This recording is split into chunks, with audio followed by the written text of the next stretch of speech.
Jimmy Lim Chok Sang, also known as Professor Dr. A.R. Jimmy Lim, born in 1944 in Penang, Ireland, is an ethnic Chinese-Malaysian world-renowned architect and a recipient of various awards. In the sixth episode of Oren Bell House Presents Icons of Creativity, they have Lipikasa in live conversation with Jimmy Lim. The main theme of this video is about tropical architecture, which focuses on conventional culture embedded in the building. Basically, Mr. Jimmy Lim is popular for his innovative and renewable style of architecture, which encourages the usage of local skills and natural elements such as timber. His design principles and building techniques brings frugality in consumption of energy and building materials, leading the project to be cost-effective and sustainable in the long term. From Mr. Jimmy's words, we must always go back to our heritage to revisit, review, research, and then go forward.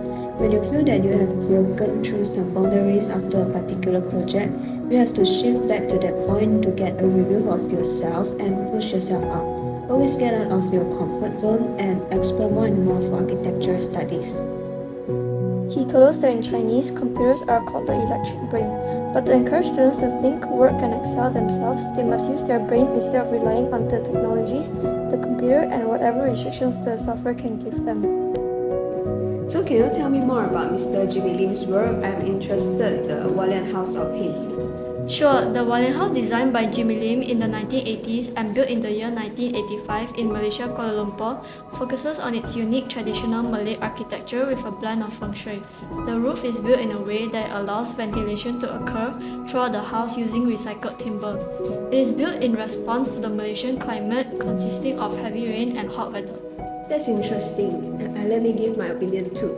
So to review the Walian House project from Jimmy Lim, I feel that the use of recycled timber caused a few harms to the house because the structure of recycled timber will rot and crash easily due to the water soaking during the rain.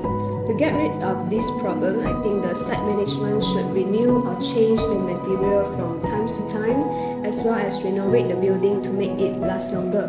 Of course, I like the timber construction since it really protects our environment. The best thing about the Walian House, I think, would be its roof design, which contributes to the natural ventilation due to its large overhangs.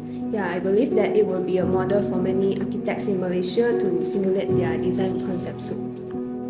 I agree with your suggestions and opinions. Can you tell me more about the Salinger House? Of course, the Salinger House, located in Kajang, Selangor, Malaysia. The construction was completed in 1992 and successfully granted the Aga Khan Award for the Architectural Excellence in 1998, and also a master and proud of Mr. Jimmy Lim's creation. The building materials of Salinger House are timber for the overall composition, with the consideration for sustainable ecological principles.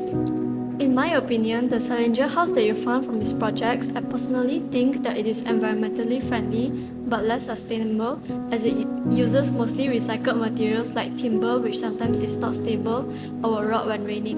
To improve that, I suggest the implementation of concrete walls and retaining the wood floor. What makes the house special is the Malay traditional features displayed all around the house. For example, the structure of the house is long with a triangular structure and is built on stilts to allow ventilation and also have a cooling effect. I agree. Mr. Jimmy Lim's architecture is both fascinating and traditional, which makes it very special. I noticed that both of the houses have quite a few similarities. Can you share about it? Me too, let's discuss about that. As both of the houses uses recycled timber, which is environmentally friendly and save cost, it may not be the best choice in the long run as it may be damaged easily. Yes, that's right. I also noticed that both of the houses have traditional Malay features like the design of the vernacular roof in response to the tropical climate of Malaysia. So personally, I feel that it is stylish and unique as most of the modern architecture does not have this feature. It was nice to have this conversation with you. I hope we can do it more often. Yes, me too.